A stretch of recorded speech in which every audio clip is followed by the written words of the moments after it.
இலங்கையர்களே நான் அப்படி பேசியிருக்க கூடாது.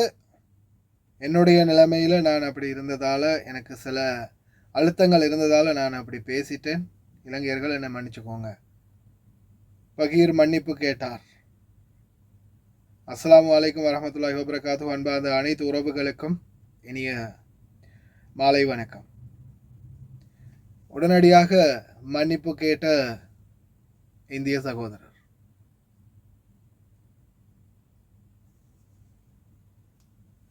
பிரஸ் அங்க இருந்தாங்க. அவங்க அந்த சமயத்துல பேட்டி கொடுக்கும்போது வேண்டும் என்ற காத்துரு அன்பு இலங்கை சொந்தங்களே, இலங்கை சகோதரர்களே, உண்மையாக என்னுடைய வார்த்தைகள் உங்களுடைய மனதை புண்படுத்தி இருந்தால் அதற்காக என்னுடைய மனமார்ந்து உங்களிடத்தில் நான் மன்னிப்பு கேட்டுக்கொள்கிறேன். எனக்கு இலங்கையோ இலங்கை மக்களையோ புண்படுத்த வேண்டும் என்ற நோக்கமோ இதோ கிடையாது எனக்கு. நாங்கள் இலங்கையில் 3 நாட்கள் ஏர்போர்ட்ல தங்கியிருந்து போன்றதெல்லாம் அங்கப்பட்ட சிரமங்கள் எல்லாம் பட்டு வந்ததெல்லாம் உண்மைதான். எங்களுடைய ஆதங்கங்கள் எல்லாம் ஸ்ரீலங்கன் ஏர்லைன்ஸ் அவங்களும் ஏர்போர்ட் அத்தாரிட்டிஸ்களும் எங்களிடத்தில் நடந்து கொண்ட முறையில் ஏற்பட்ட அந்த அதிருப்தி தான் தவிர வேற இலங்கையோ இலங்கை மக்களுக்கோ எந்தவித இதுவும் இல்லை. அங்கு இறந்த குடும்பங்களுக்கும் அங்க குடும்பங்களை இழந்து தவிக்கிற சொந்தங்களுக்கும் என்னுடைய ஆழ்ந்த அனுதாபங்களை நான் தெரிவித்துக் கொள்கிறேன். நான் சோசியல் மீடியாவில் ஒரு ஆக்டிவா இருக்கக்கூடியவர் கிடையாது. எனக்கு ஒரு வேலிடான ஃபேஸ்புக் அக்கௌண்ட் கூட இல்லை. மீனிங் ஃபேஸ்புக் அக்கௌண்ட் இருக்கு, ரொம்ப காலமா நான் அதை யூஸ் பண்ணலை. அதை நான் டெலீட் பண்ணி தான் வச்சிருந்தேன். இப்ப என்னுடைய நண்பர்கள் இங்கு நான் அங்க கொழும்புல இருந்த சமயம் பேட்டி கொடுத்த வரைக்கும் அங்க ஸ்ரீலங்கால என்ன நடந்தது, ஃப்ளட் வந்தது சம்பந்தமா எனக்கு எந்த ஒரு அறிவிப்போ எதுவுமே தெரியல. இதை அங்க உள்ள ஸ்ரீலங்கன் ஏர்போர்ட்ஸ் அத்தாரிட்டிகளும் எங்களிடத்துல சரியா அதனுடைய வெளிப்பாடுகளை எங்களுக்கு சரியா பகிரவும் இல்லை. அவங்க எங்களை நாங்க இருந்த சமயத்துல எல்லா ஏர்லைன்ஸும் ஆப்ரேட் ஆயிட்டு இருந்தது.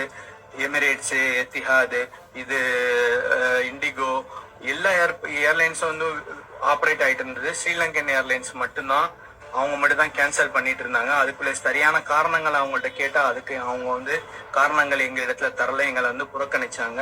ஸோ அது சம்பந்தமா அந்த ஒரு அதிருப்தியில தான் நாங்க ஏர்போர்ட் விட்டு வெளியே வரும்போது இந்த மாதிரி தமிழ்நாடுடைய பிரஸ் அங்க இருந்தாங்க.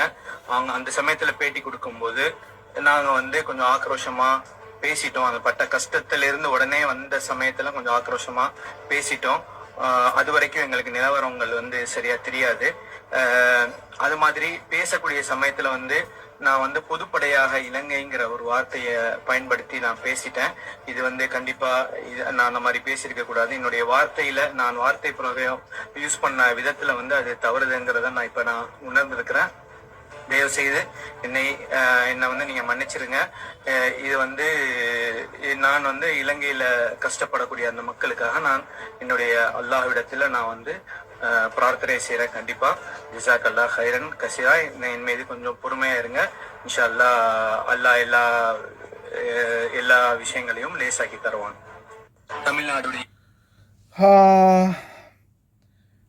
அதாவது அவங்க இறங்கும் போது மீடியாவுடைய ப்ரெஷர், அதே மாதிரி அவங்களும் வந்த நிலைமையால் இந்த மாதிரி ஆகிடுச்சு அப்படின்னு சொன்னாங்க. அதே மாதிரி இலங்கை விமான நிலையம், இலங்கையின் பண்டாரநாயக்க சர்வதேச விமான நிலையம், இந்த விமான நிலைய பொறுப்பதிகாரிகளுடைய அலட்சியம்தான் இதுக்கு காரணம் அப்படின்ற மாதிரி தெரிவிச்சிருக்கிறாரு. இனி வரும் நாட்களில் இதை Bandaranaike international airport authority, civil aviation department, அதே மாதிரி இவங்களை பற்றிய அந்த கவன ஈர்ப்பு, யாரெல்லாம் கவனீனமாக இருந்தாங்களோ அந்த மாதிரி அதிகாரிகளையும் உடனடியாக விசாரித்து இது மாதிரியான நிகழ்வுகள் இதன் பிறகாவது நடக்காமல் இருக்க சம்பந்தப்பட்ட அதிகாரிகள் நிச்சயமாக நடவடிக்கை எடுக்கணும். இந்த சந்தர்ப்பத்தில் அந்த சகோதரர் பேசியது தவறு அப்படின்றத மன்னிப்பு கேட்டிருக்கிறாரு. அதே மாதிரி நாங்களும் எங்களுடைய சார்பாக எங்களுடைய விமான நிலைய அதிகாரிகளால் உங்களுக்கு நேர்ந்த துயரங்களுக்கு எங்களுடைய மன்னிப்பையும் கேட்டுக்கொள்கிறோம். இதுக்கு பிறகு இனிவரும் நாட்களையாவது இலங்கை விமான நிலையம் இது போன்ற தவறுகளை செய்யாமல் இதற்கு பிறகாவது சரியான நேர்த்தியான வழி அமைப்புகளை செயல்படுத்தி வரக்கூடியவங்களுக்கு பயணிகளுக்கு சரியான வழிமுறைகளை செயல்படுத்துவாங்க அப்படின்னு நம்புகிறோம். அதே மாதிரி எப்போவுமே இந்த சோஷியல் மீடியாக்கள், அதாவது குறிப்பாக மீடியாக்கள் போய் அந்த இடத்துல மைக்க வச்சு அவங்க கேட்கக்கூடிய கேள்விகளும் சில நேரங்களில் அவங்களுடைய அந்த பாதிக்கப்பட்ட நிலைமை இன்னும் தூண்டுற மாதிரி இருக்கும். அதனால் அவங்களுடைய வார்த்தைகள் வெளிப்பட்டிருக்குது.